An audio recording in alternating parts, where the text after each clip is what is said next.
Fantastic. Good morning, everyone. Let's go ahead and get started. Welcome to this CGAP event, and that's to those of you in the room and also everyone joining us online through World Bank Live. My name is Jamie Anderson.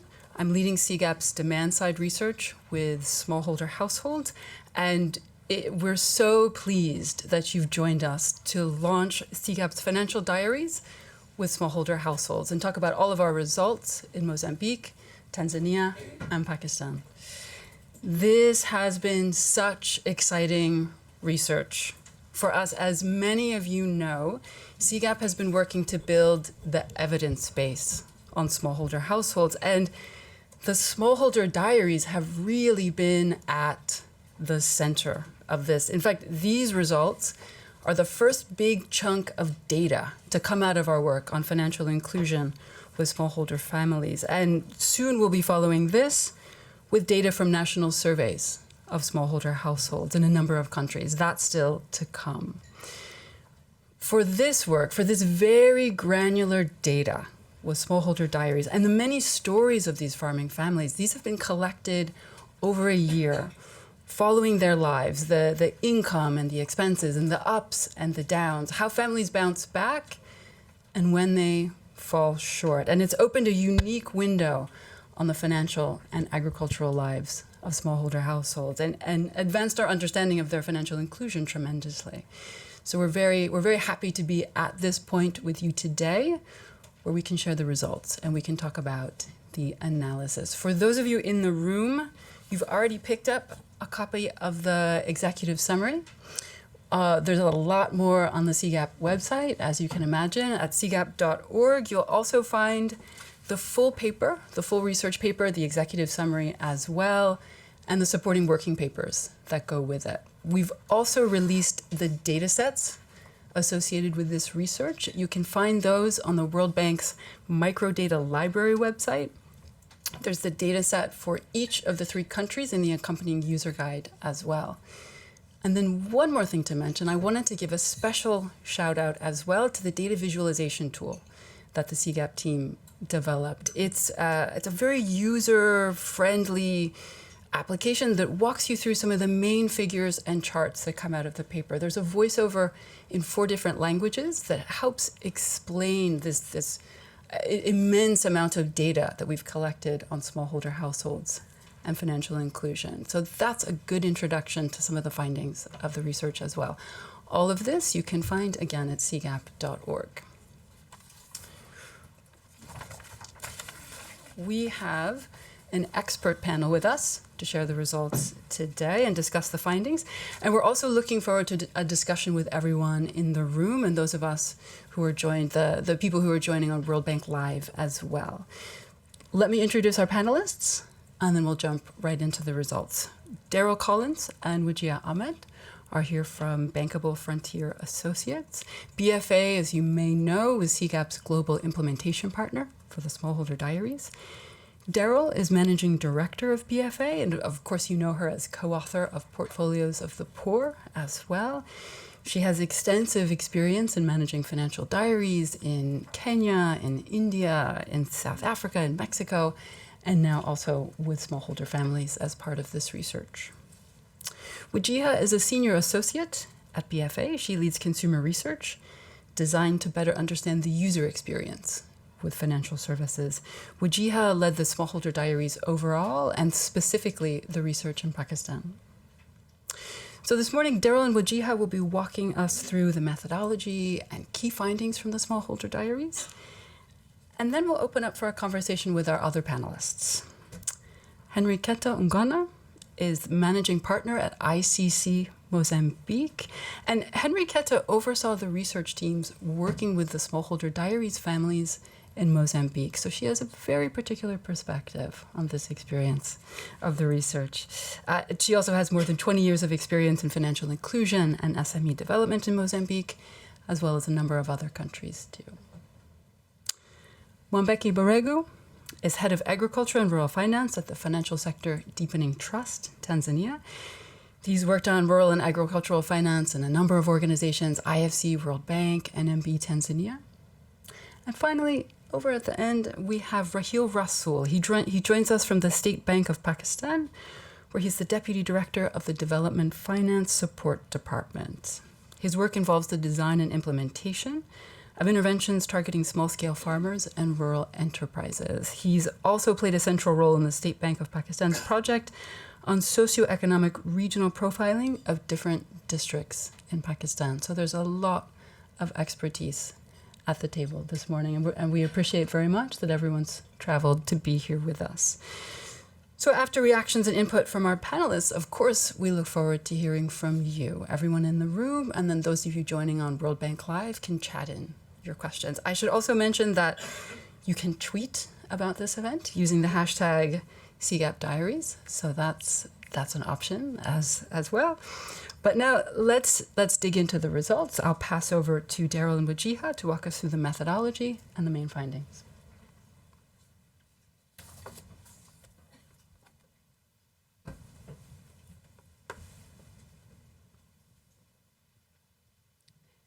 Let's see, can everyone see? Oh, yes. Okay. Well, good morning, everyone. It's so great to see everybody here. This is a pretty exciting day for us. These Smallholder Financial Diaries, it's the first time that BFA has ever conducted 3 financial diaries at the same time. So it's been quite a ride. And Wajiha, in particular, as the project manager from BFA, who coordinated all these diaries in 3 different countries, deserves my especial devotion because of the work that she did in corralling everything together. And we're quite pleased with how the data collection went.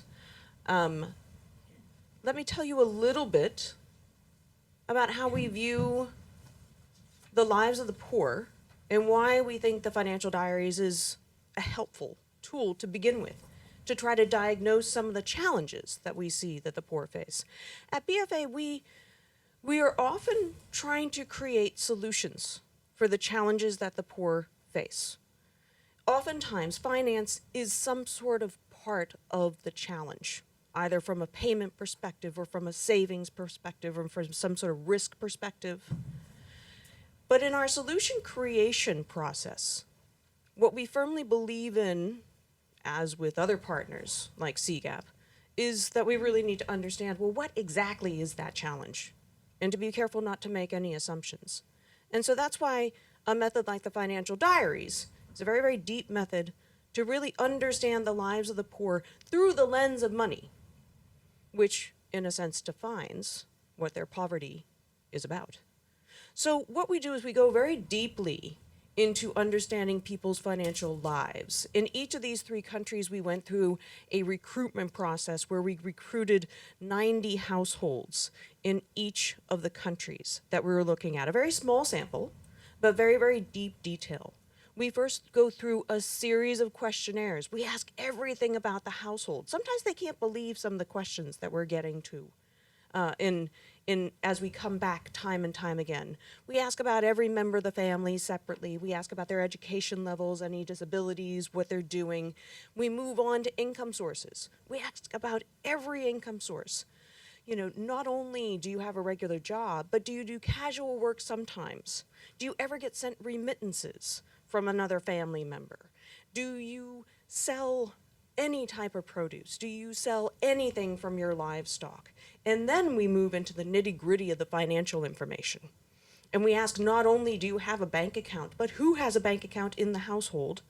And we start to sign up these different financial instruments and income sources so that we can then begin what we call the diary process. Now, the diaries are not asking the households to note down everything that they spent and everything that they earned and all their transactions. The depth of information that we want, this would be way too much for any household. No, we have a researcher go back and interview them every other week for a year. Those are what we call the diary questionnaires. And each questionnaire is bespoke to the household. So we ask them about their particular income sources and we ask them about transactions in their particular financial instrument.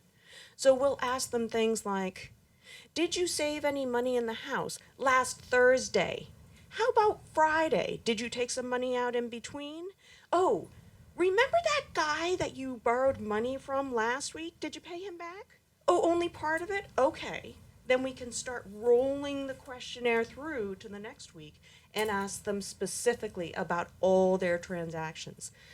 Such a data collection method produces this real nitty-gritty, very finely grained data.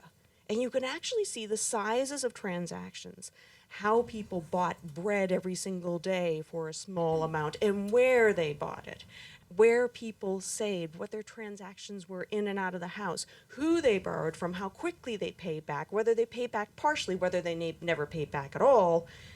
All that fine detail. If you ever open up the data sets that Jamie just spoke about, you'll see a lot of fine-grained cash flow detail.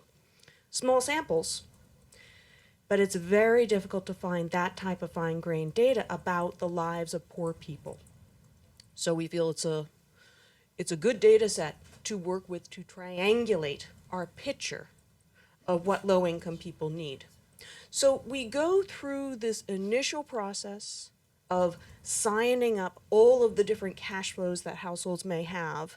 We go through the diary questionnaires, as you see in the middle of this diagram, and then around the edges, we're also doing a few other things. We're saying, okay, if you pay back that loan, then we close that down. If they opened up a bank account, we open up that. It's almost like an accounting system for the household. We also ask them a few different modules on risk in particular in their lives, and on aspirations, and on particular things about agriculture that we wouldn't pick up in this cash flow information. We ask them about major events, and we particularly go into those major events to say, there was a wedding, how did you pay for it? Who did you get the money from? How many people did you get the money from, and in what size? Was it difficult or was it easy? Did they just contribute, or is it a loan? We also ask in fine detail about all of their crops and what's been consumed, what's been grown, what's been sold, what has rotted, what's been stolen, etc. So we get overall this very fine-grained picture. Here's a little example of a household account that would come up from our data collection. This happens to be a Tanzanian household, and this covers about 2 weeks of cash flow. So what we do is we look for the sources of funds, any of the funds coming in, which might come in this house from selling beans or from a self-employment. In other words, this household sells chips, and this is about how much they earn, about $70 within a 2-week period. They also receive remittances from their brother. And then on the right-hand side, you see all the teeny bits of money that they spent. Now, this is all aggregated over 2 weeks, but we keep those cash flows every single day and even on an intraday basis. We then cross-reference that with all the financial flows. Because if you just looked at the sources and uses of funds and just looked at the operational features, you'd be missing all the finance below. Now, admittedly, a lot of the action happens in the life part, as we call it. This part up here where you're talking about income and expenditures, lots and lots of transactions. And what we now know is that there's also a lot going on down here in the finance part. And we can talk about where the money comes from. So for example, we talk about cash at home, withdrawing from under the mattress on the little bag that's hanging on the wall. And we talk about depositing. Now those could be on daily deposits and withdrawals. And that tells us something like, well, how do the poor consider their savings at home? Is it like a savings bond? Or is it their ATM? We find in general that they tend to use the cash at home as an ATM. It's really hard to save cash over a long period of time. And how much they might be interacting with a supplier. So you might borrow very quickly. How quickly do they pay that credit back? We find that when we talk about moneylender loans, for example, people pay back moneylender loans within a week, generally speaking. Very fast repayment on moneylender loans, very different from the type of loan that you would take from a bank. They're really very two different types of instruments. That's the type of information and the type of insights that we can get from this type of data. And the way we check the data is by looking at the same type of cash flow reconciliation every other week to make sure that we've captured all the cash flows. So the sources of funds should equal the uses of funds. Now, if we think about exactly who we're talking about in the Smallholder Diaries, as Jamie mentioned, we did financial diaries in 3 different countries, Mozambique, Tanzania, and Pakistan.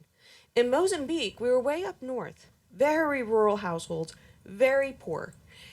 On average, we can call this sort of a $5 per month per person types of households, quite poor. And we saw how smallholders households in that income bracket reacted and behaved in their finances over the course of a year. Now in Tanzania, we're talking about slightly wealthier households. We had a set of 90 households in Mbeya. Now keep in mind, Mbeya is a real breadbasket. It's the type of place where other households in Tanzania will migrate because the farming is so good. A number of those households were in our sample. Now, as you might expect, these are slightly wealthier households. They're more like $10 per month per person type households. Now, in Pakistan, we're also in the breadbasket of the country. And households there were slightly wealthier, around $26 per month per person.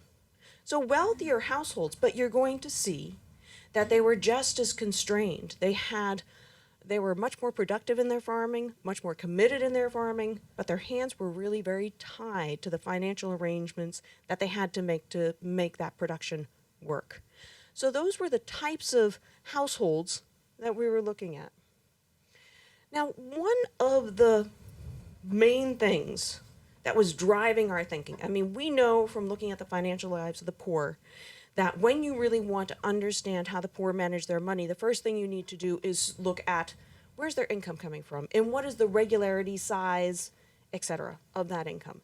And that tells you something about how complex the portfolio will be. The more complex the income and the more irregular and the more varied the financial portfolio needs to be to manage it. There seems to be sort of a one-to-one correlation. So we all know that in smallholder farmers, farming income is not the only income that these guys earn. We know that. But we know that in generalizable, conference-ready statements. What's behind that? What's behind like the nitty-gritty? How much? How much of their income is actually agricultural? Well, with this type of data, we were able to find out. Let me show you the first set, where we're arranging this from sort of the wealthiest and more farm agricultural income committed households down to Mozambique, which are the poorer and more variety in their cash flow portfolio. In Pakistan, you'll see that their non-agricultural to their agricultural income sources, if you just count them, they're about equal. And then in the row below, you'll see that if you take the value of their income is about half and half agriculturally directed and half non-agriculturally directed. Now, in non-agriculturally directed, I'm talking about casual labor or running a small business or having a regular job in very odd or, rare categories. Now, in Mozambique, you go down to the opposite spectrum, and you actually have a lot more non-agricultural production income happening. Very little agricultural income per se. But then when you look at Mozambique, it's pretty hard to miss the fact when you're working with these households for a year that these guys are consuming a lot of their own production. All right, so what happens if we adjust for that? Well, we added back in the in-kind consumption. We translated to a monetary amount, and we added that back in as income. And if we look at that adjustment, we see that in Pakistan, we're still talking about half agricultural income, half non-agricultural income. In Tanzania, it's about the same. So in other words, there's so much more consumption happening in Tanzania that you really do see a lot more benefit from agricultural, a lot more consumption arising from agricultural production than you might expect if you just considered the selling. Now, in Mozambique, it's a completely different situation. But interestingly, all of them end up in different places. In the same place, excuse me, but they got there differently. So overall, we're really talking about agricultural production being half of what people consume. The difference between these three countries is the extent to which they monetize that production for consumption elsewhere, and to what extent they just simply consume it in kind. Now, just to give you a little bit to jump to the basis of that is just Mozambique. There's a lot of their own consumption. So as you can imagine, the financial tools that people use in Mozambique in order to smooth their consumption, they're using their crops often as financial tools. Same thing in Tanzania, but to a lesser extent than in Mozambique. And in Pakistan, they're monetizing almost completely because there's not a huge difference in between when you take the example of monetizing that in-kind consumption and when you don't include it. So we've been able to sort of unpick that. And in that way, we've been able to work our way into saying, you know what a big challenge with households like the ones that we find in Tanzania and Mozambique, you know what the big challenge is for those of us who are trying to serve them with financial products? It's that a lot of those financial transactions are happening in kind. So in some sense, we're talking about saying, well, geez, if we really think they need to monetize before we can make them a financial instrument, then we're asking them to make sort of a double jump. We're asking them to go from, especially with the digital financial services that we're talking about now, we're needing households to go from in-kind to money and then to digital. So there's a double jump that needs to happen. Now, what type of challenge that double jump puts in front of us? Maybe it's actually a shortcut. Maybe it's a bigger challenge than we might have with other households. But we know that with these types of households that we have in Tanzania and in Mozambique, you have to anticipate that a lot of their financial management, a lot of their consumption smoothing is literally happening with their crops. And Wajia will tell you a bit more about that when she gets into the details. Now, one of the other things that we determined with households is, we think a lot about irregularity of income, because that irregularity of income is exactly what maps you to the financial services that people use or they create themselves. Now, this is an example of a household in Tanzania. Now, this guy, it gives you, you can see all the detail here. Now, his agricultural income is in green. And that agricultural income, when he just simply sells some of what he's grown, is really concentrated in September, October, and then in May. In between, he's doing all sorts of other things. You can see, especially the orange, he's doing a lot of casual labor, which is tied to the agricultural cycle. So it's not just that his agricultural income is cyclical. His total income is cyclical. So if we sort of combine this and we said, well, the agricultural production and the non-agricultural production income, if we simplify all of this, we still see this radical change in income. I mean, this is nutty. Can you imagine dealing with this in your own life? I mean, what type of, I don't know, you must run an export business or something. I don't know. This is just so, how on earth do you plan for this? You must need to have so much better borrowing capabilities and so much better savings capabilities than someone with a regular job. Your portfolio is just constantly being juggled.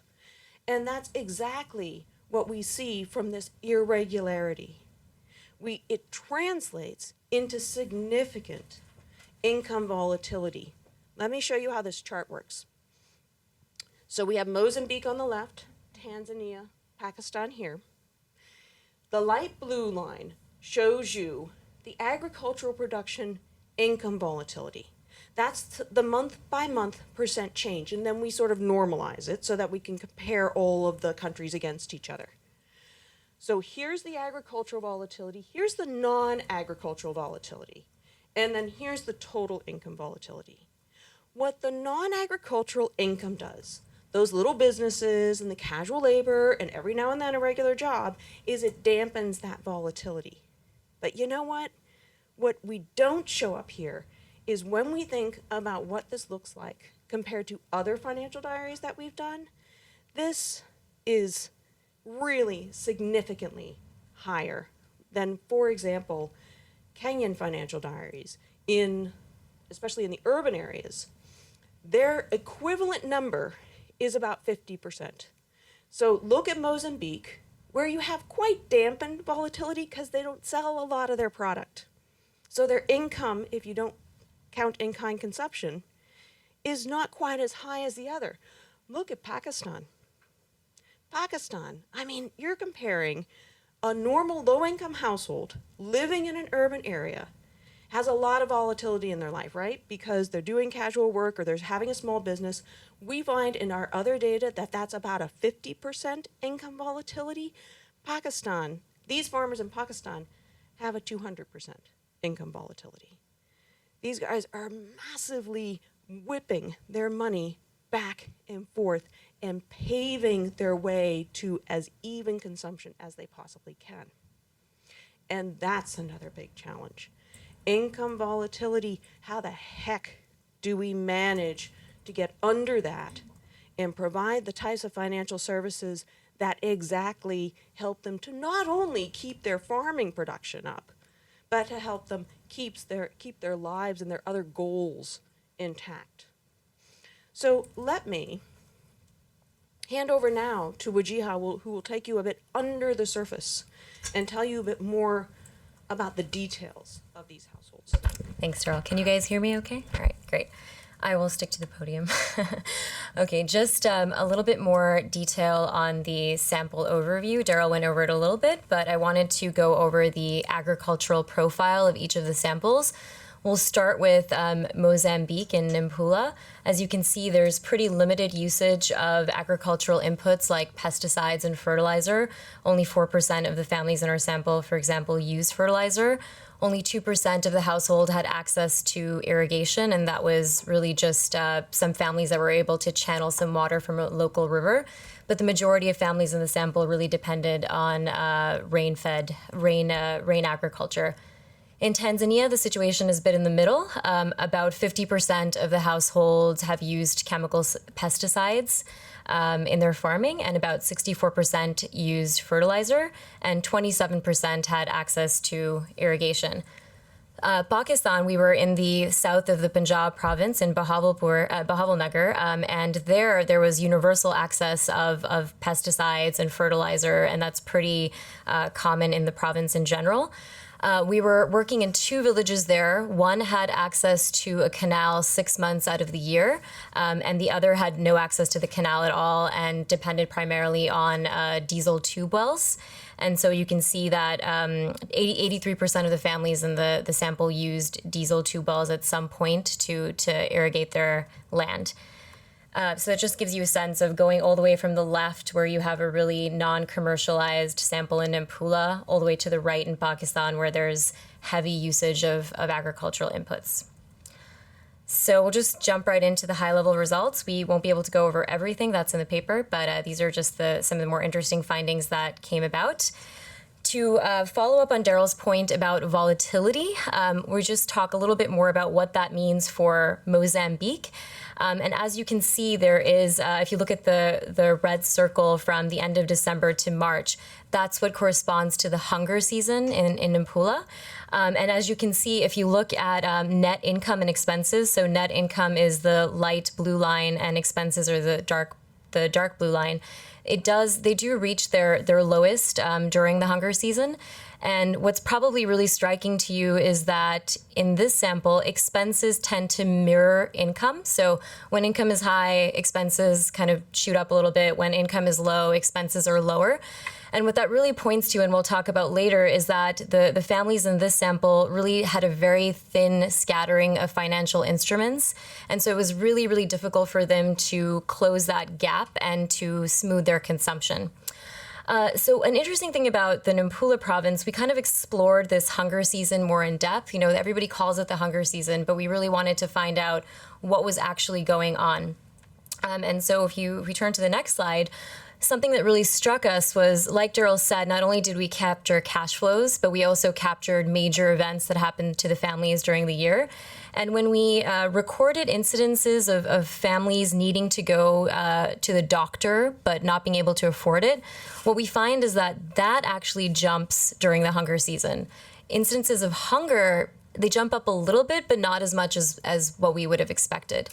So then we kind of explored this a bit more and thought, is it really the hunger season, or is it more of a sick season? And what we really found is that there's this vicious cycle that happens, that the hunger season also corresponds to the rainiest time of the year in Nampula between December and March. And so what you find is that families that are heavily dependent on casual work are actually not able to get as much work as they're able to get in the off season. So that really dampens their income. The second point is that December through March, they're not harvesting anything. I'll show you later a graph where you can see that they're consistently harvesting in all the other months except those 3 to 4 months. And so they run low on their food and they have less variety in what they eat. The rainy season also brings things like malaria, it brings cholera. We were reading the local newspaper when we were there, and malaria had shot up by 22% in January, for example. So it's really this double whammy of health problems and food shortages. And that leads to things like poor nutrition, less availability of casual labor, etc. And it all comes together to really hit families hard during this time. So even though, Daryl had showed you before, even though families in this sample don't earn the majority of their cash income from agriculture, it still very much defines their lives and their ups and downs. And we see that in all the other countries, in Tanzania and Pakistan as well. Jumping a little bit to another topic on risk, we administered a pretty detailed risk module at the end of the diaries to look at what agricultural and non-agricultural risks families faced. And what we found here was really surprising, and it was that, it's about more than just bad weather. And what we're finding is that it's a little hard to see with the lighting, but Mozambique is the dark blue graph. And on the left side, those are mostly production risks, like crops being destroyed in the field by pests or due to weather, etc.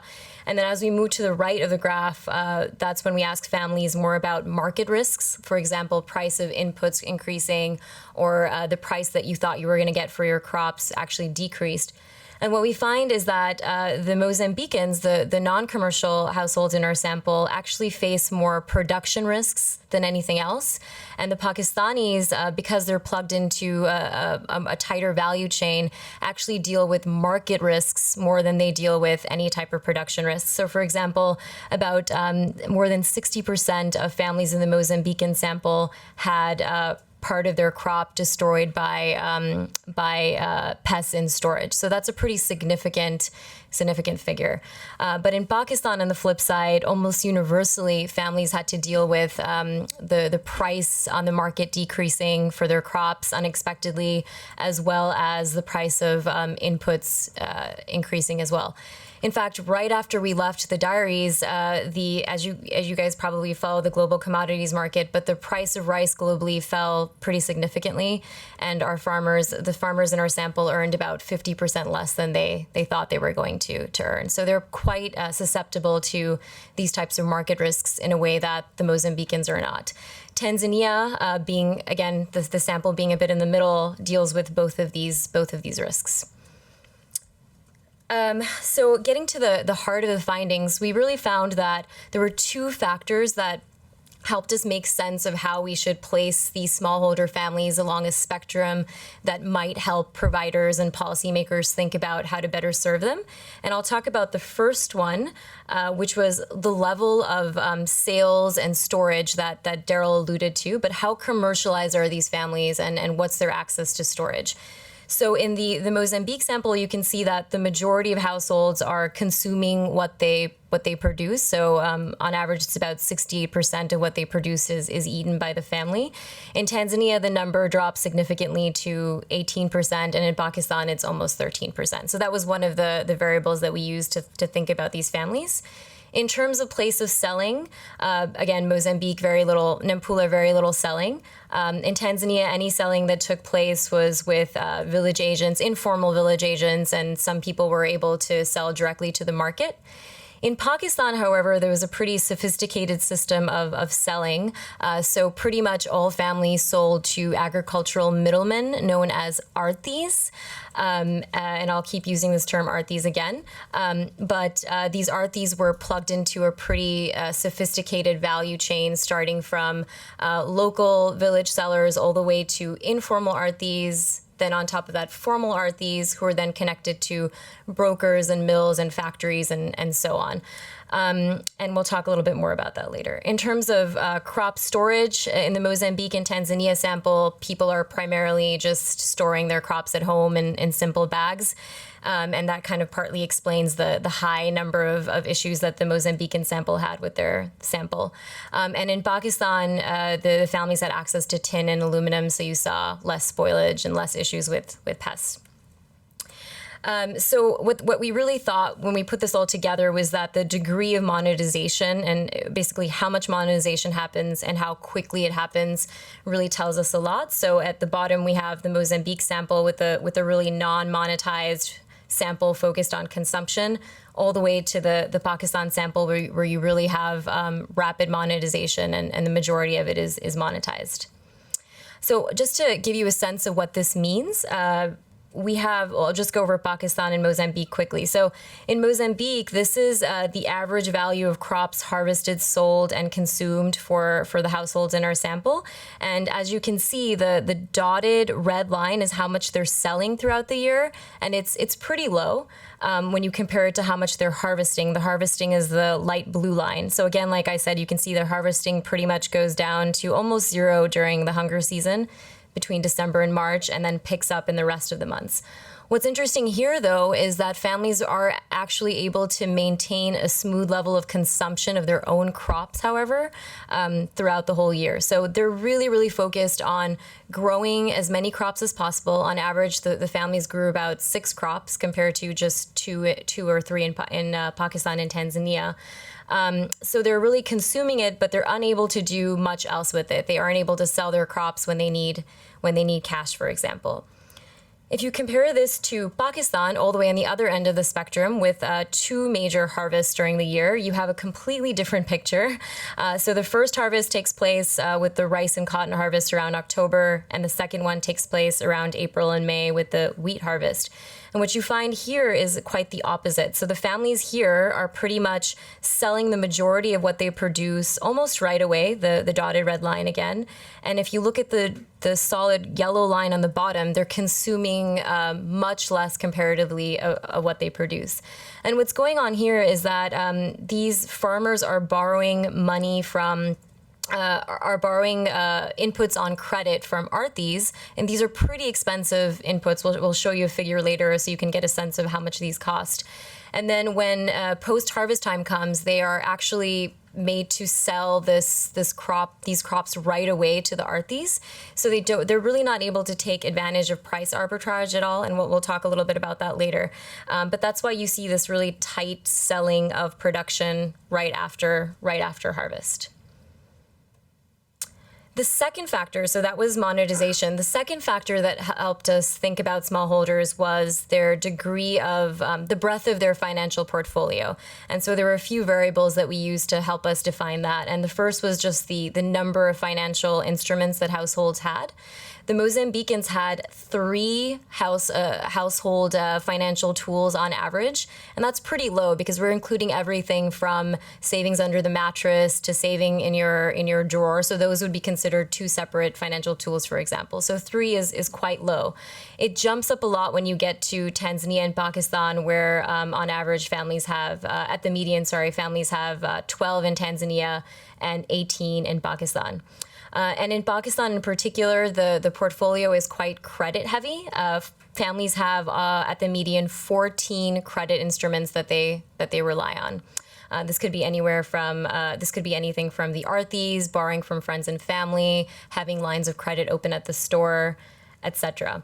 And this is just an example of one of the families in the Pakistan sample. So what are the Pakistanis doing in between the harvest months? So the winter months are particularly hard for families here, but they're able to do something that the Mozambicans and the Tanzanians aren't able to do. They're able to rely heavily on credit to make ends meet.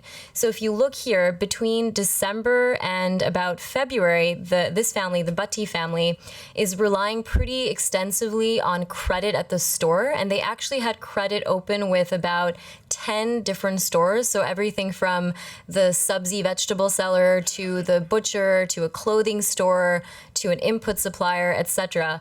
In fact, in January, I can tell you that they spent no cash. So there was no exchange of any physical rupees in the household. They were really primarily relying on credit at various stores in order to make it through the harsh winter months where they're not getting income from agriculture.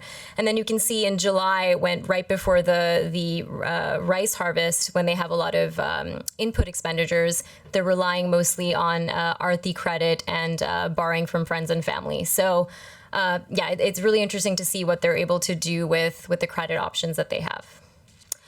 So we see that, none of the households have perfect portfolios, and we'll talk a little bit more about what that means for Pakistan. But in the absence of robust savings tools and credit tools, what are these families doing to cope? So we saw some interesting themes emerge. In the Mozambique sample, for example, we saw a lot of families using casual labor as a kind of ATM. So when families needed money, they would go work in people's fields, or they would go work on a construction project, for example, in order to obtain money when they needed it. And this is just an example of the Wapoera family in Mozambique. And you can see here, so this family, Isa, they only had two financial tools. One was a savings under the mattress, and Isa had also borrowed from his brother. So very, very minimal, bare financial portfolio. In October, the orange line, he actually managed to save quite a bit of savings at home, about $50. But then what happened is that the hunger season comes and income drops. So you see that he then basically relies on his savings at home until it runs out in January, and the family has very little cash left. So what does this family do? Isa and his family actually, there's a construction project nearby. So they work there, and they're able to earn money in January. So you see the blue spike, and they're able to earn about $90, and that's what gets them through the hunger season. So their savings instruments, of course, very bare, don't really help them get through that period, very limited resources. But this is by no means perfect. This is a unique example. Most families did not have access to casual labor during this time because, again, as Daryl had mentioned, most casual labor is really connected to the agricultural cycle. In all of these samples, about 50% of all casual labor opportunities were related to either planting or harvesting or working on somebody else's farm. So everybody's suffering. There's very little work very little work during the hunger season, and so it's hard to find other sources of income. This family got lucky. In Tanzania, we see that as well. We see the use of casual labor as a kind of ATM in Tanzania as well. But what we saw one more thing in Tanzania that was really interesting, and that was families using their stored crops as a kind of term deposit. So they would they would store their crop for a certain period of time and then wait for it to, in some ways, gain interest or for the price to increase, and then they would sell it at a later time. In fact, 21% of the Tanzania sample told us that they considered crop storage as their most important form of savings. That was really interesting to us because we had left it open on purpose, but we thought that we would get the typical savings instruments as a response. But instead, crops, they really viewed crops as a savings tool. And just to give you an example of this, William and Anita in Tanzania you can see here that they have, so we have basically plotted their agricultural expenses as well as how much they're spending on food and on groceries throughout the year. Because I wanted to show you that in February, March, and April, you can see in the light blue bars that their spending on agriculture increases pretty significantly, especially when you compare it to how much they're spending on food or groceries. So if I were to ask you how you think they finance this, what would you think? Just think about it for a second. How you think they might finance these expensive agricultural inputs. So what they did was they were actually pretty methodical about what they did.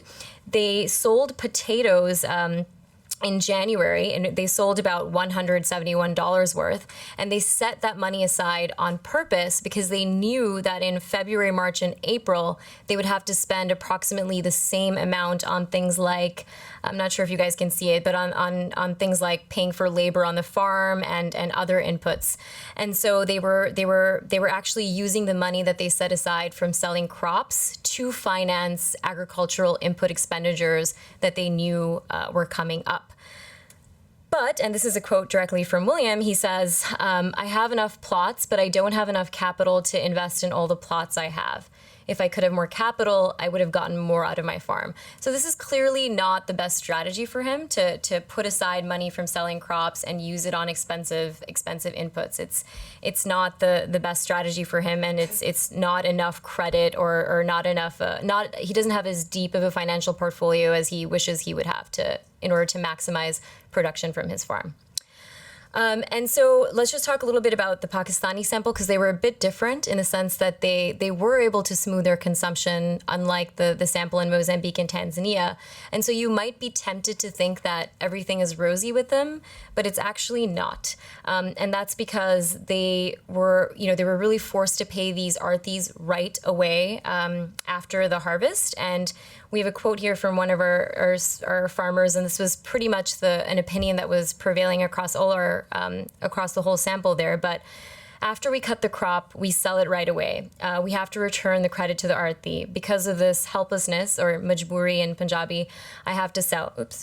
And sometimes the selling price is low and we suffer a loss financially. And we saw this happen a lot when we looked at the profitability numbers by crop for some of the families, for all of the families.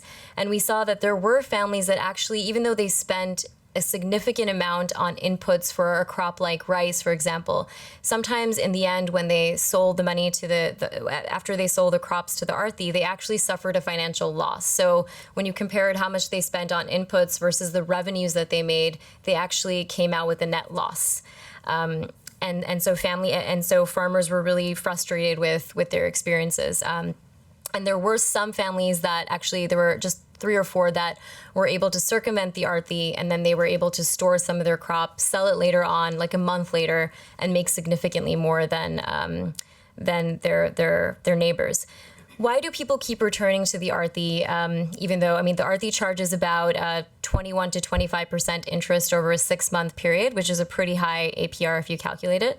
But people keep returning to them because the arthis are flexible. If the families have a bad harvest year, for example, the arthi will usually forgive that and kind of put it on to the next harvest season. So they understand good and bad cycles and are understanding of that. Arthis also provide credit for an emergency, for example, for a health emergency or for major household expenditures like weddings, for example. And so the arthi is a bit like a mini bank in each of these villages, providing agricultural financing, providing household financing in general, etc. And so we had farmers in the Pakistan sample who had used nearby MFIs and other cooperatives for their borrowing, but they just continued to return to the arthis because of this flexibility issue. So the arthi, we interviewed some arthis as well, and they really understand their market well, and they actually are making quite a lot of profit from this work. And because of their nimbleness and flexibility, they're able to do what banks and other institutions aren't able to do, which is really tailor products and services to farmers. One of the last points here on just digital finance. So we talked about the financial portfolio, but I'm sure some of you would like a little bit more information on what the digital financial services landscape looks like for these samples. So we'll start with the percentage of households that had a mobile phone. And it was lower than we thought in Tanzania. For example, only 56% of the main respondents in each of the households had a mobile phone, which we were surprised by. We thought it might be higher. What was interesting here is that when we asked people if they've heard of mobile money, of course, the majority of families in Tanzania and Pakistan said that they had heard of it. But only when we looked at actual cash flows, only 19% of the families in Tanzania actually used mobile money to send and receive money throughout the course of the year. And that, I'm sure for those of you who are familiar with this, it has to do with many issues such as the network being down and issues with the quality of the agent network and etc. So that was really interesting to us. When we asked people, however, in a separate module, we asked whether they would likely use mobile money to send or receive money. Many more, a much higher percentage in Tanzania and Pakistan said they would. So there's definitely an aspirational, the families definitely want to use mobile money and they know of it, but there's definitely other barriers that prevent them from using it more frequently. Last point, we asked some pretty extensive questions about how familiar families were with mobile technology. And one of the key ones was, of course, whether you could send or receive an SMS. And so the numbers in Pakistan make a bit more sense because only 24% of the households there actually knew how to send and receive an SMS, which is, very crucial to, if you're going to use a DFS service, that's quite crucial. So that's a bit on the overall capacity for digital finance. It's actually quite sobering and lower than we thought it was going to be, especially when you compare it to urban areas, of course, but then even rural areas that are closer to central towns. So just to wrap it up, we took these two factors that I had talked about, the degree of monetization on one hand, and then the breadth of the financial portfolio on the other hand, and we put them together, and we found that they were pretty similar to what the categories that CGAP had come up before. So the Mozambique sample really fell into these non-commercial smallholders. The Tanzania sample we felt fell into this smallholders and relatively in looser value chains, whereas the sample in Punjab, Pakistan really fell into the smallholders in relatively tighter value chains. And so when we think about what the distinct set of needs for this group might be for the first group, in Mozambique in particular, we found that there was very little usage, much less than we thought, of savings groups. So there were only 3 or 4 households that used OSCAs or ROSCAs. And we really looked into why that was, and that's because of the hunger season. So families were worried that during the hunger season, they wouldn't be able to afford the weekly or monthly payment that's associated with these savings groups. And so something like a flexible accumulating savings groups that takes into account these rough patches for families might be very helpful. Another point, if you think back to the risk module data that I showed you, where 61% of the families in Mozambique suffered from crop shortages due to pests, something simple like more secure crop storage would really be beneficial for them before you even get into any more sophisticated types of insurance.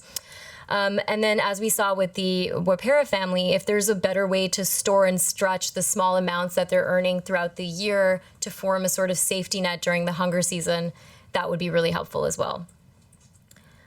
For smallholders in looser value chains like the ones in our Tanzania sample, we think that better suited savings instruments that in some way mimic the type of interest-gaining crop selling that they're doing with their own production might be really helpful as well. And then finally, with Pakistan, again, a very interesting and unique story. We felt that this issue of the Arthi is really important. Do you try to work with the Arthi, or do you try to create other credit opportunities for farmers? That was the main question that we came away with. One point where digital financial services could really help is by creating tools that could help facilitate the relationship between these smallholders and the Arthis that they work with. So the Arthis often keep substantial amount of savings with these arthis over the families keep a substantial amount of savings with these arthis over the course of their dealings with them. And these savings are recorded in pretty messy written ledgers, and only the arthis have access to them, for example. And so something like a digital ledger where farmers could very easily keep track of how much money they're saving and withdrawing from these arthis could be quite helpful. Again, a point I had alluded to earlier, other service providers really need to take into account the pros of using middlemen. So why do people keep going back to middlemen even though the interest rates are much higher than what banks and MFIs are charging? And it's really because of the flexibility that arthis offer. Finally, in our interviews with arthis themselves, we really found that they have their own set of challenges and pressures as they go higher up in the value chain. So perhaps financial tools that help ease their burdens would really help smallholders in the end as well. Thank you.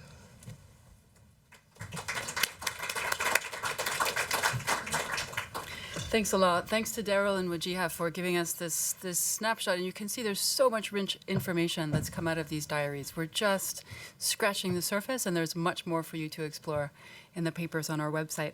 Let's hear from our expert panelists from Mozambique, from Tanzania, and Pakistan, and get their reaction, some of their input, before we open up for questions from everyone here and online. Henrietta, the first question goes to you. Your research team in Mozambique was on the ground, interacting with smallholder families, collecting data for this research. Take us behind the scenes a bit, to the families, to the researchers, and talk a bit about the process that takes us to the data that we see here today. What was it like? What were the challenges? And what surprised you in the results? Okay, thank you, Jamie. Thank you to invited me to be here. And thank you also for the research. This kind of research are really important in our countries. If you are taking into account that, for instance, in Mozambique, 70% of the population lives in rural area, and most of them are involved in agricultural activities, this kind of research is really, really important. And even though the objective of financial diaries was to collect information, what we observe before responding to your question is that this research raised awareness in some households. For instance, some households started to record their expenses, and they didn't do that before. Another households, for instance, this is an interesting thing that I saw at the beginning of the report. Many households thought that agriculture was their main source of income. But then they realized that is not. So I think that by having that awareness, they can think better about how they spend their time. So it's a side effect that it's really important. And another thing is that they are more aware about how they spend their money. And I remember one of the households saying that now we are masters of economy because we know what happened with our finance. The last comment I would like to make before I respond to your question is that even though in Mozambique the sample was directed to smallholders that are not involved in commercial agriculture, I recognize some results from other countries, meaning that when I read the results from Tanzania, from agriculture, smallholders that are involved in loose value chains, I can recognize that in Mozambique and even in Pakistan. So anyway, I think that the results would be very useful for our country. Talking about the data collection, as Daring said, enumerators were collecting data every other week. Normally, they would start the day early in the morning at 6 o'clock, and they would drive by motorbike to the areas. typically, an interview would last from between 1 hour to 1 hour and a half, depending how quick they remember their information, and sometimes how easy was to gather some information that normally they may tend to hide. And I'll talk about what kind of information they tend to hide. And in average, an enumerator would do between 4 to 5 interviews per day. Regarding the challenge, one of the challenges that even though enumerators would schedule the interviews either by phone or when they are going to the field, sometimes they arrive and the household was not there because there was an emergency, or he forgot, or he's in the neighboring chatting, and so on. Other challenges that sometimes they, in some occasions, they need to stay in the field for 2 to 3 days. And in some instances, the enumerator had to drive until their fields. So in that case, they would do just one interview as opposite to 4 to 5. Sometimes enumerators would arrive at households, and the heads had to have too much beer, so they had to to reschedule the interview. No, it's true. And okay, in terms of data collection, apart from the fact that sometimes it was hard for them to recall every single expense and every single income, they tend to hide some information. Normally, typically, men would try to hide information if he spends some money with a second wife or with a girl outside. We also found cases where they consume herbs, and because it's not politically correct, they try to hide, and even alcohol. So it took lots of efforts from our enumerators to dig, and because they says, okay, wait a minute, you earned this, but you are just expended. So he started to dig and to do another questions. Women normally also tend to hide some expenses. One is alcohol, again, because in Mozambique, in our country, it's not well seen if a woman spend money in alcohol. And some of them also tend to hide when they spend the money with traditional doctors. That is some witch thing involved, so they normal hide that. Another challenge was to manage expectations. Some of the households, when they were engaged, they thought that the idea of understanding their lives was to give them something. And even though the enumerators keep saying that, no, you see, I remember when we started to ask them to talk about their dreams, their aspirations. So they said, so maybe they are asking that because they want to help us to satisfy. The other challenge was because of there were expectations involved. We wanted non-selected households, or some non-selected households also want to participate. Then they were asking us, can I also be involved on the research? Again, it has to do, it's a challenge because we had to be polite and says, look, this time, no, and so on. So in general terms, these were the challenge that we have.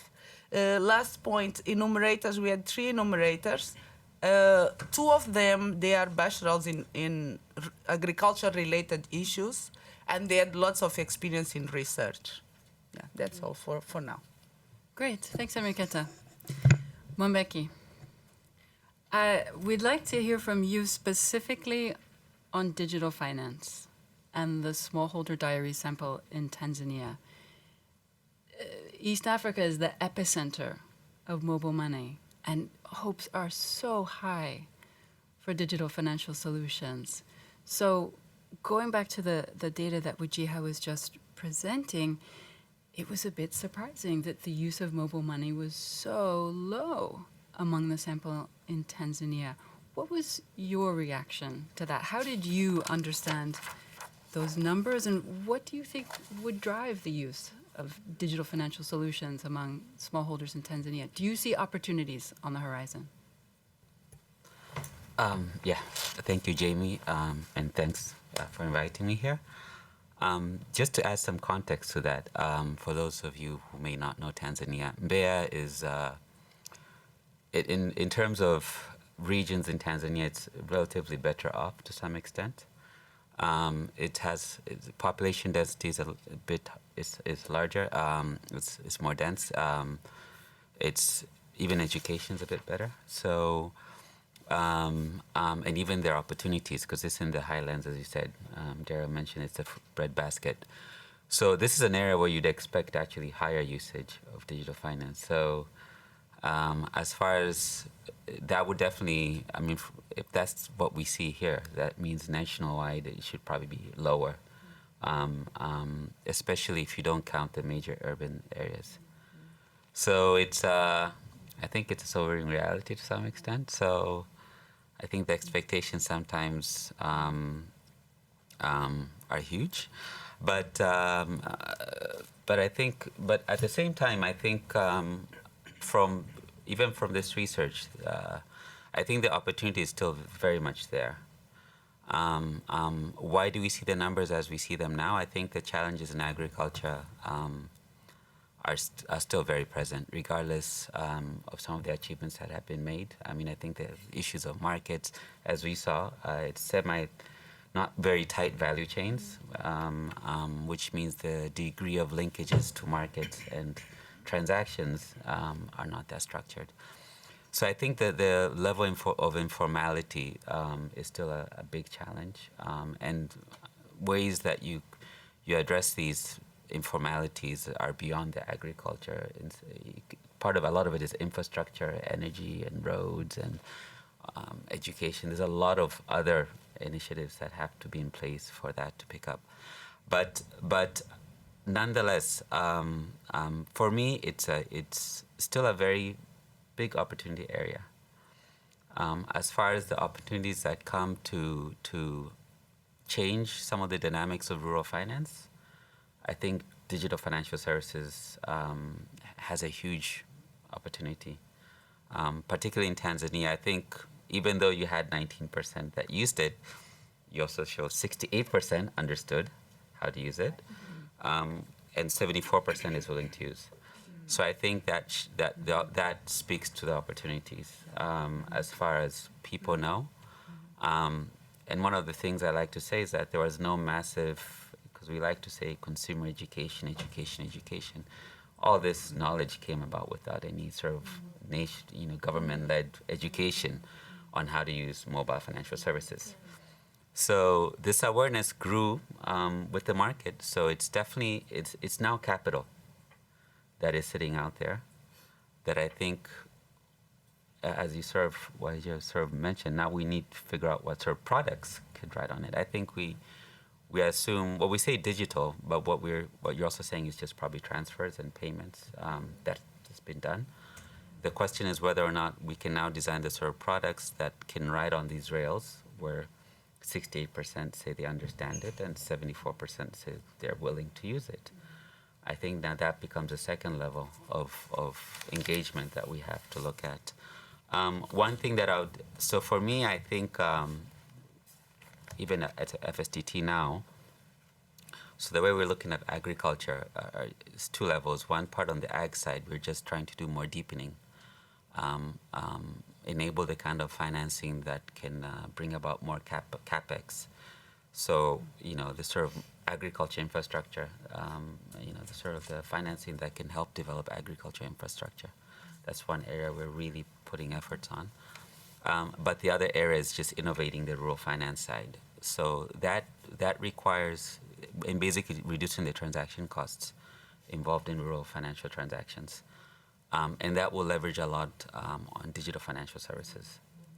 So the question is, given the needs, and I think, again, the Smallholder Diaries are very useful in the level of detail, even seeing how one crop is used to finance another. So how do you digitize? What products can come out of this that can then be, I think you mentioned a flexible savings product, but there's probably more to that. One thing that I have emphasized, and I still emphasize, is the marketing infrastructure in Tanzania, I think, is a huge opportunity. I think even from from the research, the village, you call them village agents, and the agriculture agents were the main outlets. In Tanzania, we were formerly socialist country, a very strong cooperative movement, which of course died off again. But the infrastructure still is rusty, but it's there. What I think we should be looking at, hopefully, is how we use the same village agents, those centers, to digitize perhaps some transaction. I know, Daryl, you did say we would be asking for too much, a double jump from in-kind to digital, because then you'd have to first monetize and then you have to go digital. But I think in Tanzania, given that there is a good amount of monetization in agriculture, and there is this infrastructure of village agents, I think now what I propose is always we need to digitize village agents. We need to figure out how we can use that infrastructure to understand. Because I think if that's used well, then it really opens up opportunities to design products. First is getting the information. So I think digitizing that would allow us to understand the flows. Because also what I say, what sometimes is easy to underappreciate, transactions and payments are separate, particularly in agriculture. You sell your crops, but you don't necessarily get paid when you sell. And typically, in Tanzania predominantly, and I think in a lot of many other countries, you're paid probably 40 to 50%. And then you have your middleman that will probably pay you 70%. So, but at least the middleman will actually do it on cash on delivery. Oftentimes, these other channels are not necessarily cash. So that's another challenge that I think is oftentimes underappreciated, that payments, when you actually receive the cash, is not the same date as when you sold the crops. So digitization, again, will help. We need to understand all that flows very well. And then, and then I think the products can come. But I think once we have the right products, we will see more uptake of digital financial services in the way that, but right now, what the 19% is only reflecting transfers in or out that are not necessarily matching up with their cycles of agriculture and the activities that they do. But for the Tanzanian case specifically, given that, again, 68% that understand, I mean, that's free capital. You don't have to do a awareness campaign to teach people how to use this thing. And there's already a 74% that's willing to use it. I think it's up to us now to go to that second level to make use of that, yeah. Thanks, Wambeki. So, Raheel, a question for you as a policymaker. Coming from the State Bank of Pakistan, how do all the stories and all the data from the Smallholder Diaries inform your work? What does this research tell policymakers about smallholders and financial inclusion and the enabling environment that they need? Thanks, Amin. I think this is the first such study with having so much deeper insights in Pakistan. So we have number of learnings from this study, but I would restrict it to main three areas. First is financial management. Most of the farmers we think are hardworking and they have entrepreneurial skills, and they keep developing multiple channels, like they do some agriculture works, do some entrepreneurship, and do some trade, etc. Similarly, they also have different saving boards, saving and accumulation of savings, which they eventually use for building up high value assets. So insights from financial management would help State Bank of Pakistan in many ways, particularly in evaluating banks' research and product development and setting up our future strategies. Second thing I would like to comment on is role of middlemen. This study will further help State Bank of Pakistan in our efforts in understanding of the role of RTs in particular geographies. SPP has been working to devise various strategies to increase the role of banks and formal financial institutions, either by replacing role of RTs or mainstreaming RTs through their partnership with formal banks. So SPP's initiatives on value chain financing and warehouse receipts are the key drivers recently we are working on.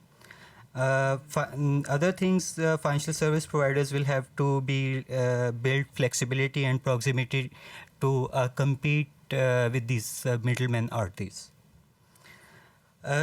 Third thing would be products and channels. Media and telecommunication has been revolutionizing the way of thinking of people, and the network has spread fast both in rural and urban areas.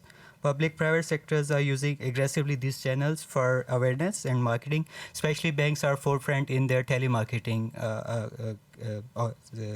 strategies.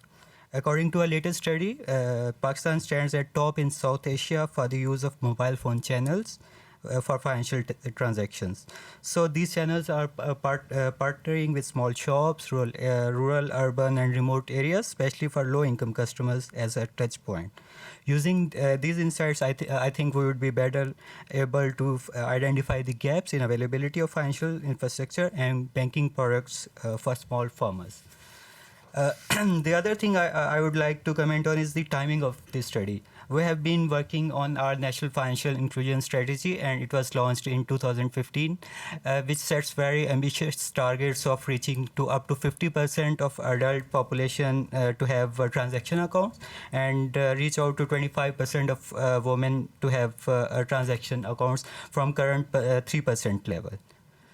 Other thing we are working is with the government to like introduce to work more on G2P payments. Most of the government payments, if it reaches through digital channels, then we can definitely enhance level of financial inclusion. Pakistan has good infrastructure in mobile users and network availability, and we're trying to enhance capability of end users for digital finance through national financial literacy programs.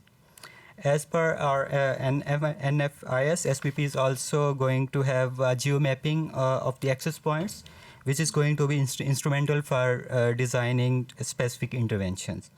SPP has also launched recently credit guarantee scheme for small and marginalized farmers, offering risk sharing up to 50% to banks for their lending to smallholders.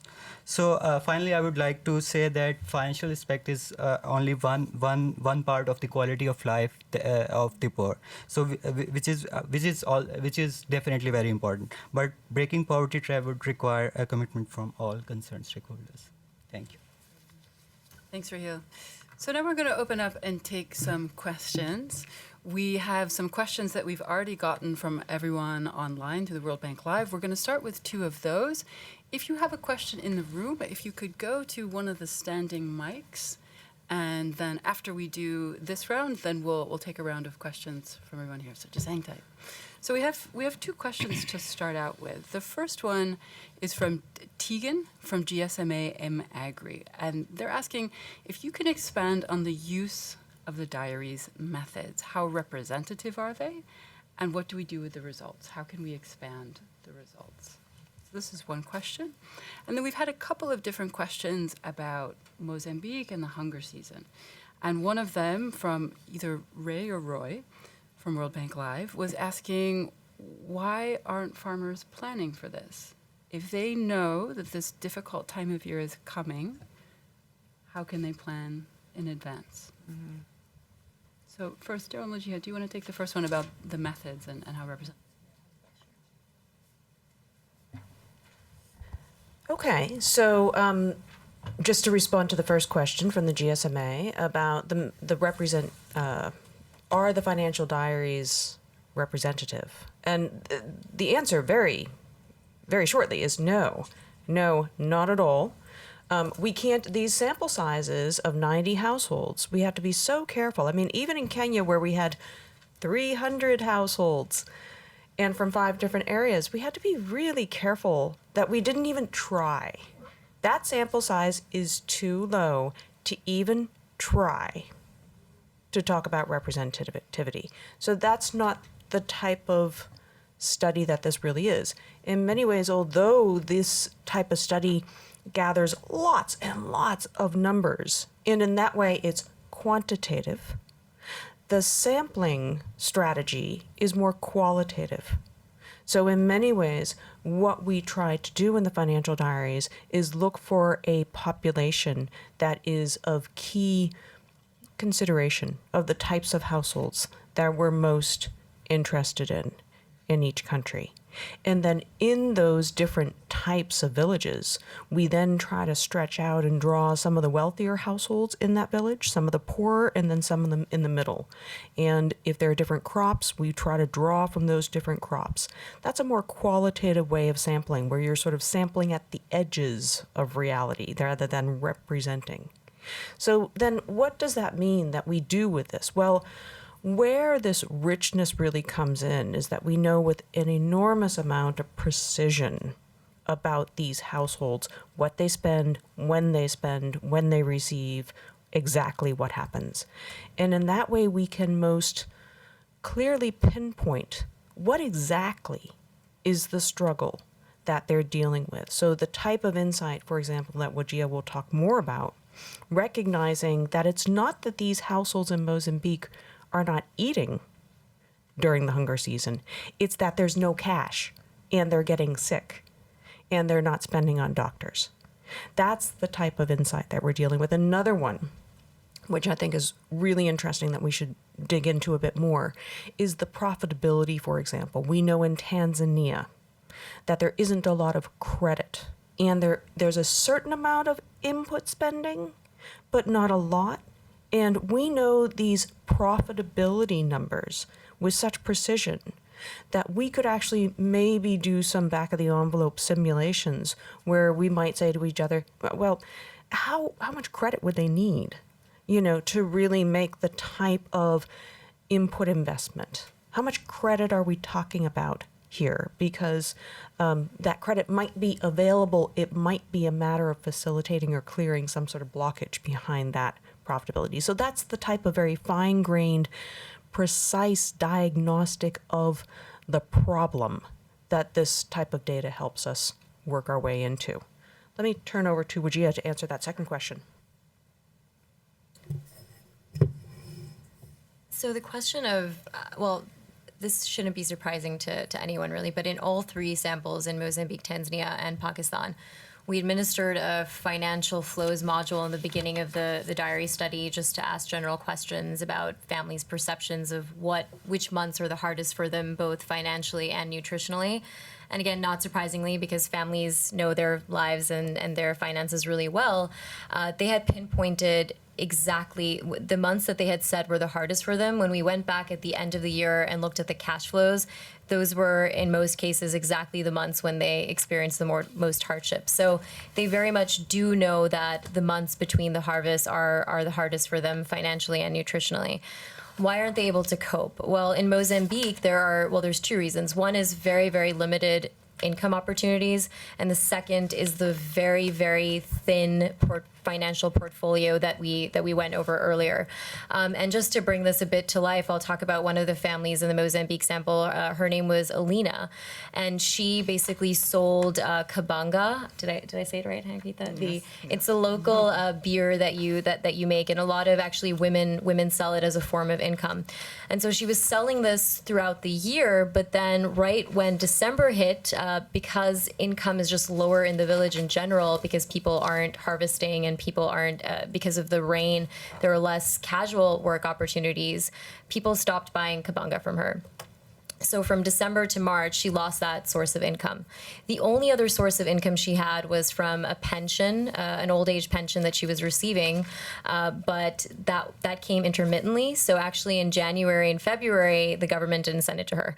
So she didn't have that source of income. She does grow 6 crops, but she doesn't sell them, and so she was still able to eat some of the crops that she had stored. But she had no money to buy any protein sources, for example, or anything to supplement the cassava that she was eating.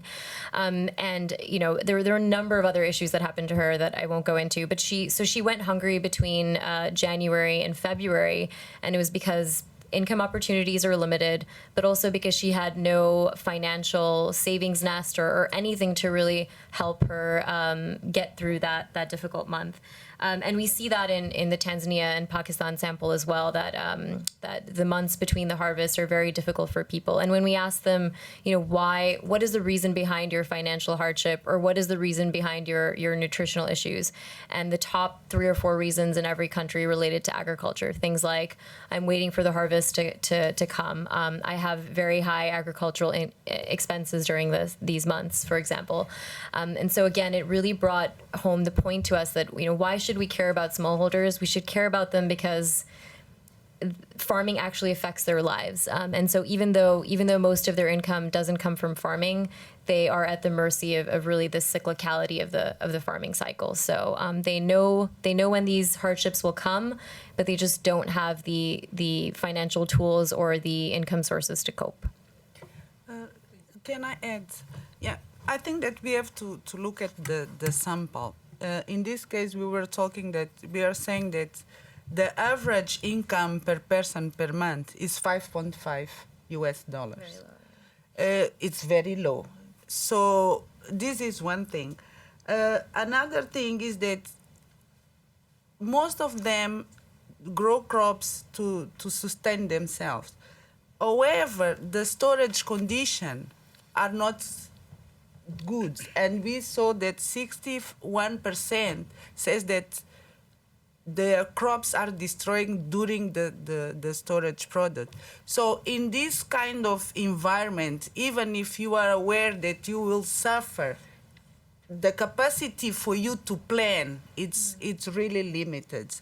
On the other hand, I just like to add, in these areas, they are really agricultural economy, meaning that even if you want to be involved in other non-agricultural activities, like selling groceries, but because everyone in that season don't have money, you are not able to sell your groceries. So everything depends on the agriculture cycle.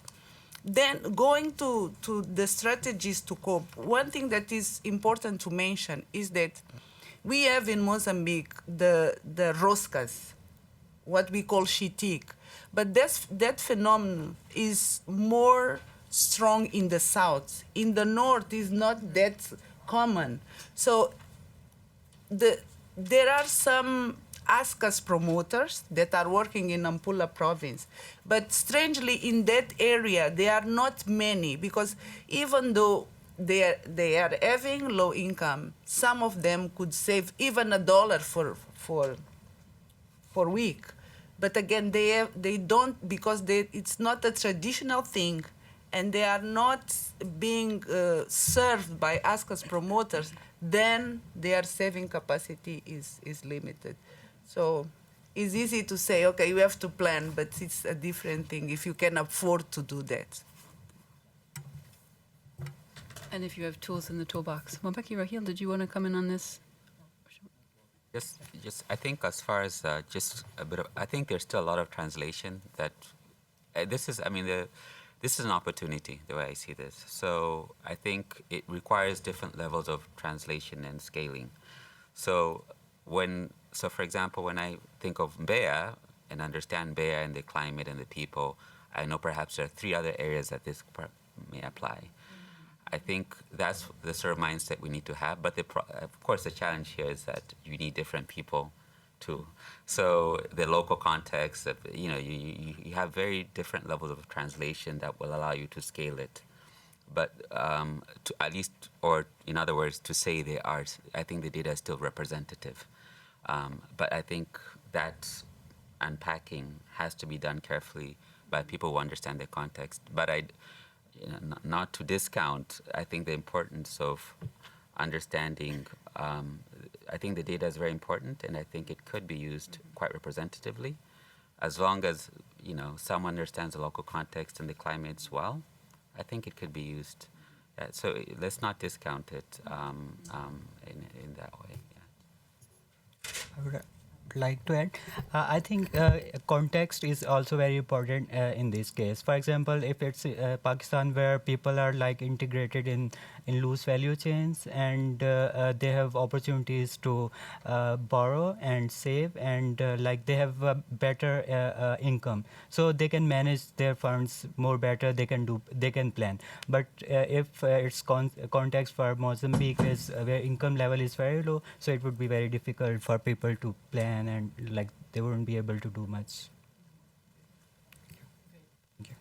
Thanks. Let's open it up to some questions in the room. Again, if you have a question, please come back to the microphone so we can hear you. I'm going to ask Rosita first. Can you introduce yourself and then ask your question? Rosita from Bill and Melinda Gates Foundation. Thank you, CGAP and BFA, for your research and work. I'm really excited about the opportunity of applying this evidence base to perhaps some recommendations at the policy and advocacy level, whether it's on the regulatory side or beyond. And particularly for our colleagues who travel to DC, and thank you for doing that. Wanted to just hear from you your reaction to the following scenario. Which is thinking about how do you use this evidence base to ask someone to start, stop, or to continue, or maybe do more of something. So you have a chance to meet with your prime minister of your country, and he's given you the choice of either prioritizing something for the Ministry of Finance or Central Bank, or the Ministry of Agriculture and Rural Development. Which ministry do you pick? What's your ask, and why?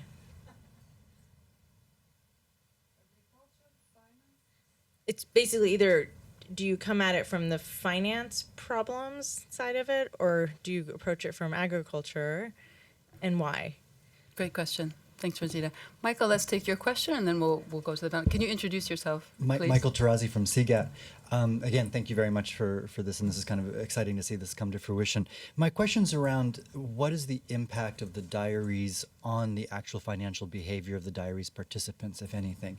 I know when we talked about this early on, Daryl, I've heard you say we purposely don't want people writing things down because as they become more aware, that actually can impact their behavior. But then we heard from Henrietta that they did become aware of their behavior. They did say, oh, we're now experts on this. And in some cases, changing behavior is good. I mean, I know when I have to tell my trainer that I ate a cupcake, I don't eat the cupcake. So, but in my case, that's good because we want to change my behavior. In the financial diaries, we don't want to change their behavior. So how do we take that into account in the results? And I'd be curious to hear from Henrietta directly about, do you suspect that many people might have changed their behavior over the course of the year, or do they just get more comfortable about being honest about their behavior? Great. These are two great questions. Ajay, let's tackle these first because there's so much here, and then we'll come to your question. So first to the question, Prime Minister, which ministry, what do you ask for? Let's start with our three panelists. Raheel, do you want to go first? I think if we have context of Pakistan, I would choose agri side because I think we have a better financial infrastructure in place, but more problems are from the agriculture side, where the extension services are not that good. There are pesticides and fertilizers are available, but people don't know how much they have to use and which pesticides or which fertilizer they would need. So they spend money on the fertilizer and pesticides, but it doesn't have that desired results. So there are problems with the title of land holdings, with the collateral issues, enforcement and enforcement and recovery efforts. So I think there's more need to be done on the agriculture reform side. Thank you. Good question. Well, definitely for me, I think I've been saying this for a while, and I think it's a big opportunity. Digitizing transactions, it's an opportunity that's just sitting there that we've not done enough with.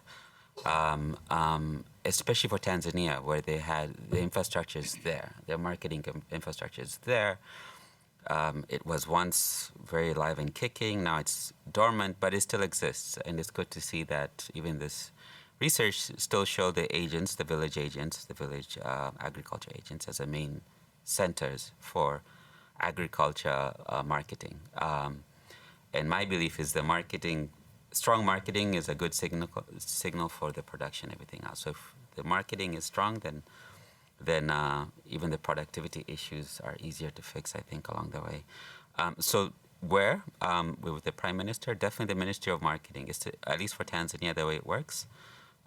Minister of Ag is mostly on the production side. Minister of Trade and Marketing is what deals with the marketing and the policies that relate to marketing. Perhaps it's a bit much sometimes, I think, for this ministry, because there's so many stuff in marketing and trade for one ministry to handle. But they're the ones that determine all the nitty-gritty policies of warehouse receipts, for example, exports. You have district levies and village levies and all this stuff that makes marketing a bit difficult. But if there's a way to first get the data on the types of transactions and the types of payments and the flows and the amounts, and just let that ride on the infrastructure from village agents to local warehouses to regional warehouses, and having a way to just capture that information. So it's almost an automation of that whole sort of infrastructure. I think that's where the opportunity is for Tanzania. And even though it was 19%, 68% and 74%. So I think that's also a good, I think there's something there you can show also the Prime Minister to show that there's some readiness. Yeah. Okay. To Rosita, I would say based on the sample in Mozambique, in this sample that we are talking about, I would say none of above. I would go straight to the president. and the reason I'm saying that, and I will just read some data just to sustain what I'm saying. If you notice, in Mozambique, the size of the lands holding by the sample, it's higher than in other countries. But the income is 5.5 per month. In Tanzania, is 4 times more, and in Pakistan is 5 times more. If I look to the level of usage of pesticides, irrigation, and so on, okay, then it's agriculture ministry that has to do a few things. But using other data sets, we are now in Mozambique doing a FinScope analysis, rural versus urban data. And we noticed that, for instance, in rural areas, only 2.5% of Mozambicans have tapped water, of rural people has tapped water in their households, and 5% has electricity. So if you look to this kind of households, and they go through hard times, another information that may be useful is that when they were asked, not in this study, but on FinScope, what they do to cope with hard time, first thing they sell assets. What kind of assets those people has, you see? And the second mitigation strategy is to reduce consumption. And as you see, there is no much consumption to be reduced. So I would say that this is this solution involves the government in general to tackle all the angles, because for most of these people, finance is not their priority. They are still surviving, they are still struggling to satisfy their basic needs. And then we would, I'm not saying that we shouldn't tackle the other issues, but this is priority. And again, I'd just like to repeat this, based on this sample, I'm not talking in Mozambique in general, but for smallholders with these characteristics, I would do so. Thank you. Henrietta, going back to Michael's question about how the research itself can have an influence on families' financial behaviors, can you and Daryl talk about that from your own experience? Actually, it's funny because that was my question when we started to do the diaries. I says, why don't we ask people to take notes? And then I was explained. Okay, it was the methodology, so I respect. But I would say that only it was less than 10% that at least mentioned that they started to take notes. I don't know how many people did, but I am sure that those families are not the same as before, because certainly they gain more awareness about how they manage their finance. Let me talk a little bit more to that point about the methodology, because it comes up time and time again. When I first did financial diaries in South Africa way long ago, we had the same response, where some people started to write down, they wrote down their grocery list, to be honest. That's what they tended to write down. So it wasn't nearly the level of detail that we needed. But at the end of the study, they always said, thank you so much. We learned so much from you. And all the researchers said, that's just great, because that's not what we wanted. And it's a conversation that I've had often with Dean Carlin, who, was quite concerned that this type of research, you've got to see some sort of impact. I mean, as Michael said, when you first start a diet, you write down everything that you eat, and that already changes your perspective. But it doesn't necessarily mean that you're able to stay away from the cupcake, right? So equally, I think that what happens, we've got to dig a little bit deeper. I don't think that you have an impact such that people don't take a debt or they pay off their debts more quickly. I don't think that people save more. But there is, I think, a broader realization of that there's this other lens that they can see their lives through if they hadn't already, because they probably see their lives through their health, through their family, through their major events, through their friendships, through their social connections, which is equally something to be aware of. Those social connections, you see them again and again and again. Rural people are incredibly busy. And so that's what features more largely in their lives than necessarily the underlay of their money. What they might have been thanking us for then is not necessarily the lesson, because we absolutely didn't set out to change behavior or to provide a lesson in money management in the least. We were there to listen. But when you're poor, you don't get listened to very often. And when you have someone coming to your house and just sitting and listening and being very interested in the details, I think there's something, we pay people back in respect and attention and interest in their lives. And I think there was some part of that was also the thank you and, and of course the politeness and the graciousness that you tend to see with some of the poorer people in the world. Ajay. Thanks again. I think it was a fascinating presentation. I had two questions. One related to the cost of the financial services these people are using. Did the diaries capture that? And particularly in the context of Pakistan and Tanzania, where there are a substantive number of credit usage, I'm very curious to see what's the cost and what's the insights we are getting from that. And the second point on net income. So the income which is being reported, is this gross income or is this net income? And is that net income being saved, or if it is net income or even if it is gross, is there a portion which is getting saved, and do you know what are we seeing from that? Great, thanks, Ajay. We have another question from the online audience. This one comes from Dick Meyer. Is there such a thing as a perfect portfolio? What seems to be the characteristics of financial instruments that might add value for households? Can you say anything generally, or do the answers change by country or even by household, by type of smallholder household?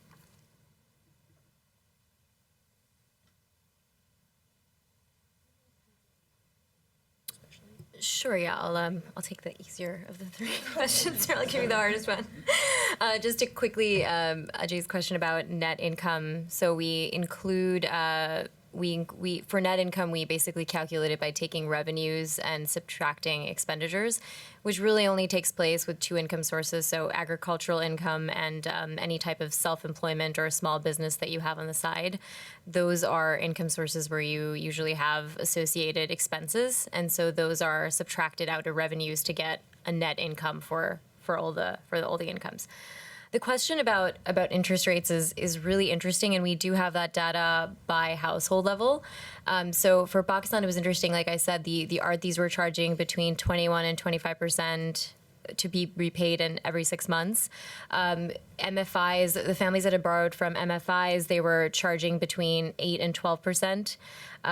Comparatively, so we do have data on the approximate interest rates for each of these types, because we have how much people were borrowing and then how much they were paying back at the end. And for Tanzania as well, because it was interesting, there were about eight or so families that borrowed from agricultural agents, agricultural middlemen in Tanzania. And so we have, I can pull up the exact number for you later, but we have their interest rates that they were charged as well.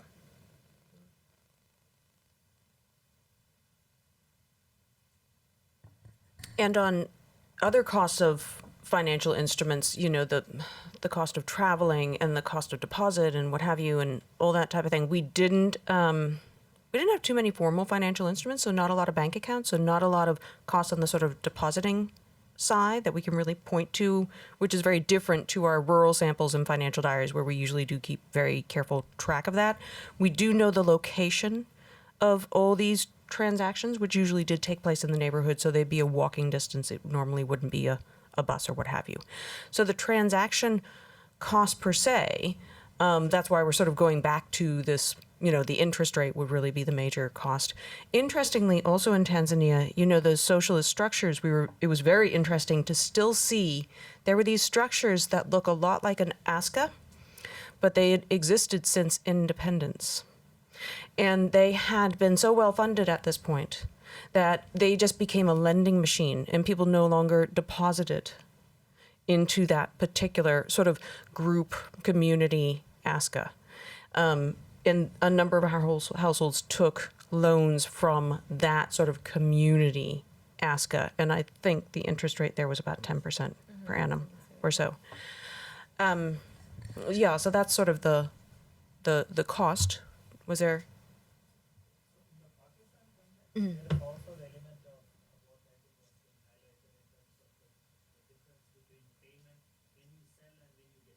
Mm-hmm.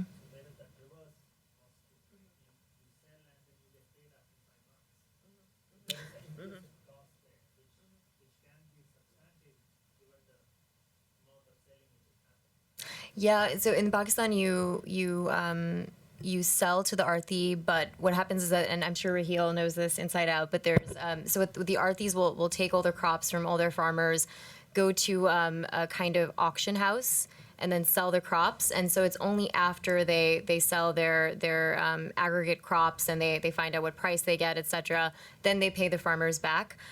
They pay the farmers rather for their crops. And then they'll take like maybe it ranges between 1% to 3% fee for actually, you know, taking the crops to the auction house and selling them. So they also take money out of that as well, in addition to the money that they subtract for any inputs that farmers had used.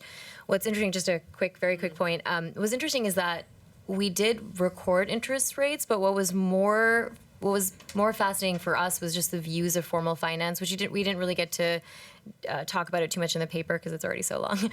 But it was, you know, there's a lot of distrust of other sources of financing, especially in Tanzania. There's a lot of distrust because of recent negative experiences with cooperatives, for example, and MFIs. There was a very negative perception of banks in Mozambique. And again, in Pakistan, farmers were aware that the interest rates were lower with MFIs, banks, and cooperatives.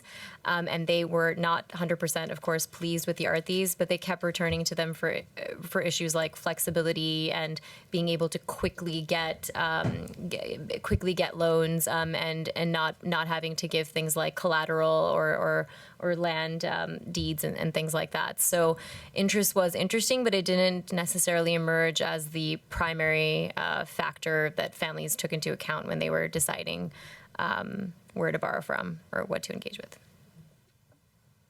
But your point about the timing of payments and interest, we could do that exercise to back out like an internal rate of return. We do have the level of data that could support that type of exercise, and that might actually be quite interesting if that's what you're driving towards, which I think you might be. Yeah. And it would be interesting to do that on the RT data, given that it's fairly sizable in Pakistan. Let me just address this question of the perfect portfolio.